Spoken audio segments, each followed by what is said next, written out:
خدا باپ اور بیٹے روح القدس کے نام میں آمین۔ ہمارے لیے آج کی تلاوت رسولوں کے اعمال اس کے 15ویں باب کی 7ویں آیت سے 21ویں آیت تک تلاوت سماعت فرمائیں۔ اور جب بڑی بحث ہوئی تو پطرس نے کھڑے ہو کر ان سے کہا کہ اے مردو بھائیو، تم جانتے ہو کہ پہلے دنوں میں خدا نے ہم میں سے مجھے چنا کہ غیر قوموں میں میری زبان سے انجیل کی بات سنیں اور ایمان لائیں، اور خدا نے جو دلوں کو جانتا ہے ان کی گواہی دی، کیونکہ انہیں بھی ہماری طرح روح القدس بخشا اور ایمان سے ان کا دل پاک کر کے ہم میں اور ان میں کچھ فرق نہ رکھا۔ بس تم کیوں خدا کو آزماتے ہو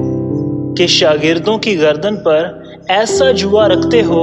جسے نہ ہمارے باپ دادا اور نہ ہم اٹھا سکتے تھے، حالانکہ ہمیں یقین ہے کہ انہی کی طرح ہم بھی خداوند یسوع مسیح کے فضل ہی سے نجات پائیں گے۔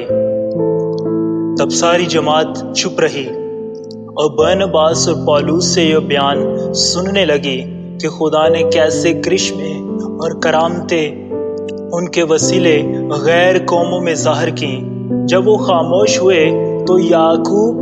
خطاب کر کے کہنے لگا، اے مردو بھائیو میری سنو۔ شمعون نے بیان کیا کہ کس طرح خدا نے پہلے غیر قوموں پر نظر کی کہ ان میں سے ایک امت اپنے نام کے لیے چنی، اور انبیاء کی باتیں بھی اس کے مطابق ہیں۔ چنانچہ لکھا ہے کہ بعد ازیں میں پھر آؤں گا اور داؤد کے گرے ہوئے مسکن کو استادہ کروں گا، میں اس کے رخنوں کو مرمت کروں گا اور اسے دوبارہ نصب کروں گا، تاکہ بنی آدم کا بقیہ یعنی وہ سب اقوام خداوند کو تلاش کریں جو میرے نام کی کہلاتی ہیں۔ یوں وہی خداوند فرماتا ہے جس نے ابتدا سے ان باتوں کو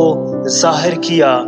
بس میری رائے یہ ہے کہ جو غیر قوموں میں سے خدا کی طرف رجوع لاتے ہیں انہیں تکلیف نہ دینی چاہیے، مگر لکھ کر تاکید کی جائے کہ بتوں کے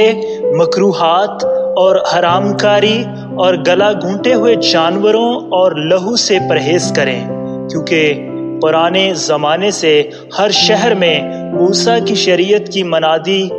کرنے والے ہوتے آئے ہیں، اور ہر سبت کو وہ عبادت خانوں میں پڑھ کر سنائی جاتی ہے۔ کلام اقدس کے پڑھے اور سنے جانے پر خدا کی برکت ہو۔